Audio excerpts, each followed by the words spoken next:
Mr. Baswedan, the floor is yours.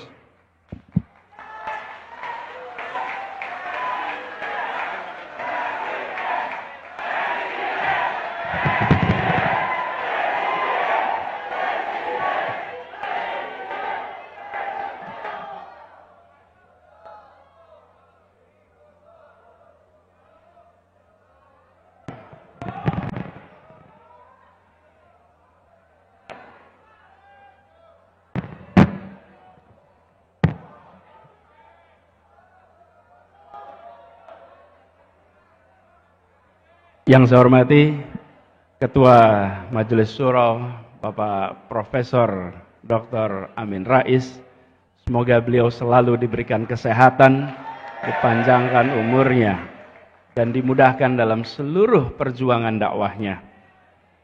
Seluruh jajaran Majelis Syuro yang saya hormati, para ketua-ketua dan pengurus lembaga tinggi Partai Umat, yang saya banggakan Ketua Umum DPP Partai Umat, Dr. Ridho Rahmadi, dan seluruh jajaran DPP, para ketua DPW Partai Umat se-Indonesia dengan seluruh pengurusnya, ketua DPD dan seluruh pengurus. Kemudian saya hormati juga Ketua Umum Permata Umat dan Garda Umat,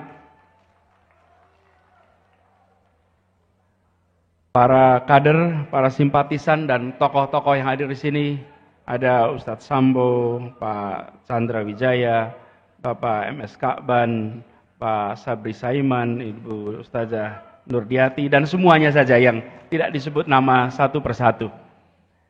Assalamualaikum warahmatullahi wabarakatuh.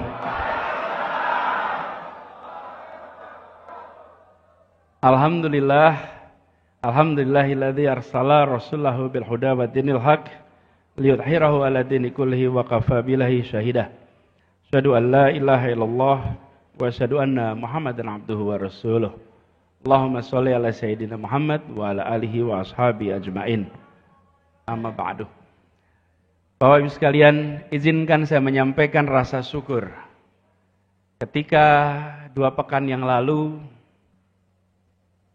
Pak Ketum bersilaturahmi dan menyampaikan bahwa akan ada raker pertama Partai Umat, saya sampaikan kepada beliau bukan saja selamat atas rakernya, tapi selamat perjuangannya telah memasuki fase baru. Dan tadi diceritakan perjumpaan 10 tahun lalu, Pak Amin beliau ini kami ini berteman lintas generasi, Pak Amin. Almarhum ayah dan almarhum ayahnya itu bekerja bersama di UII, Pak. Bekerja bersama. Saya kenal beliau ketika mungkin masih SD ya, sejak SD SMP. Dan kita tidak membayangkan bahwa 2, 3, 4 dekade kemudian kita bersama-sama dalam sebuah majelis yang luar biasa ini. Dan saya bersyukur, tentu kita sampaikan selamat setelah melalui perjuangan panjang dari mulai pendiriannya dengan segala macam tantangannya. Akhirnya Partai Umat lolos menjadi peserta pemilu 2024. Dan kok ya kebetulan tahun 24 nomornya 24. Itu Allah punya rencana sendiri. Jadi selamat. Ini tadi disampaikan sebagai mesin baru. Tapi sambil saya memandang, mendengarkan penjelasan Pak Ketua Umum, sambil memandang semua ini, tidak ada wajah-wajah baru di sini. Ini orang-orang berpengalaman semuanya. Iya, Pak Amin Rais, Pak MS Ka'ban, Bang Sabri Saiman, dan semuanya ada di sini. Semuanya adalah orang-orang berpengalaman, casingnya yang baru di sini. Ya, tapi semuanya punya rekam jejak perjuangan. Bukan datang tanpa rekam jejak. Dan itu yang kita ingin tawarkan ke depan. Tapi sekalian, banyak dari kita bicara tentang masa depan, menyampaikan gagasan, menyampaikan visi dan misi. Itu baik, itu perlu. Supaya kita tahu apa yang direncanakan untuk masa depan Republik ini. Tetapi misi, visi sehebat apapun, dia tidak kredibel bila tidak ditopang dengan rekam jejak perjuangan yang ada. Karena apa yang disampaikan sebagai visi, misi ini adalah imajinasi. Imajinasi tentang masa depan, apa yang mau dikerjakan besok. Tapi itu hanya bisa dilaksanakan bila kita melihat siapa yang bersiap menyelenggarakannya. Siapa yang membawa rekam jejak yang bisa membuktikan bahwa rencana itu bisa dilaksanakan. Misi itu bisa dilaksanakan. Visi itu insya Allah bisa jadi kenyataan. Karena itu ketika di sini berkumpul bersama dengan sebuah misi yang cukup tegas, menegakkan, melawan kezaliman dan menegakkan keadilan, maka ini bukan sekedar misi, tapi ini ditopang oleh orang-orang yang membawa rekam jejak perjuangan selama ini. Jadi kalau mengatakan akan melakukan A, tapi yang mau melakukan tidak memiliki rekam jejak untuk mengerjakannya, bagaimana kita bisa menyatakan ini kredibel? Okay?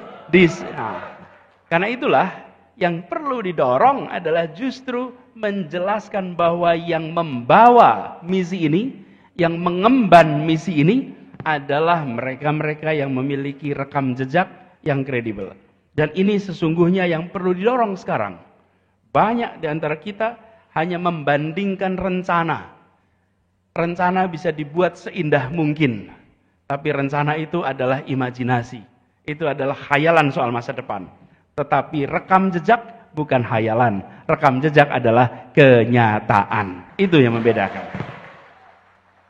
Nah, kita berharap sekali bahwa Partai Umat nantinya bisa menjadi salah satu penjaga utama di dalam menuntaskan semua agenda yang 25 tahun lalu dicanangkan dalam gerakan reformasi. Di mana Bapak Amin Rais menjadi bapak reformasi pada masa itu. Persis 25 tahun kemudian, tahun ini kita memasuki sebuah fase di mana demokratisasi dan 5 agenda reformasi yang diungkap di tahun 98 harus dikalibrasi hari ini. Dikalibrasi itu dipastikan masih searah dengan titik awal keberangkatan perjalanan ini. Bila perjalanan ini menuju kepada sebuah tujuan, maka setelah berjalan 25 tahun, dievaluasi ulang. Apakah rute yang ditempuh selama ini adalah rute yang direncanakan 25 tahun yang akan datang. Dan saya yakin, insya Allah Partai Umat akan bisa mengawal agenda itu ke depan. Dan ini juga yang sesungguhnya menjadi gagasan utama yang dibawa selama ini. Kami mendapatkan amanat untuk bertugas di Jakarta 5 tahun terakhir. Dan ketika bertugas di Jakarta, maka agenda utama yang dibawa adalah bagaimana negara bisa menghadirkan keadilan sosial bagi seluruh rakyat Indonesia. Begitu hadir keadilan sosial, dari situ turunannya banyak. Dari keadilan itu kita akan bisa merasakan persatuan. Mengapa muncul persatuan? Karena ada perasaan kebersamaan di mana rasa keadilan itu muncul. Ini bukan sebuah statement yang hanya dimunculkan dalam retorik. Ini dimunculkan di dalam proses teknokrasi, proses menjalankan pemerintahan. Semua aspek dicocokkan dengan satu kalimat, keadilan sosial. Satu kalimat itu saja, dicocokkan. Dan begitu itu diterjemahkan, apa yang terjadi? Yang terjadi kemudian terjadi perubahan-perubahan untuk bisa menjawab kebutuhan keadilan sosial. Ini yang hari ini kita butuhkan. Ketika kita bicara pertumbuhan perekonomian misalnya, maka kita bicara pertumbuhan perekonomian yang berkualitas. Berkualitas itu ditandai dengan apa? Ditandai dengan adanya jangkauan pada semua. Semakin merata, maka semakin berkualitas. Semakin tidak merata, semakin tidak berkualitas. Kita bukan membutuhkan angkanya, tapi kita membutuhkan kenyataan pemerataannya. Dan ini yang harus menjadi agenda ke depan. Kalimat itu nampaknya sederhana, tapi bila itu berhenti di dalam pidato, berhenti di dalam upacara, maka masyarakat tidak akan merasakan buahnya demokrasi. Tapi bila itu diwujudkan di dalam proses teknokrasi, proses pemerintahan, maka rakyat akan merasakan terjadi perubahan lewat demokrasi. Ini yang harus kita bawa ke depan.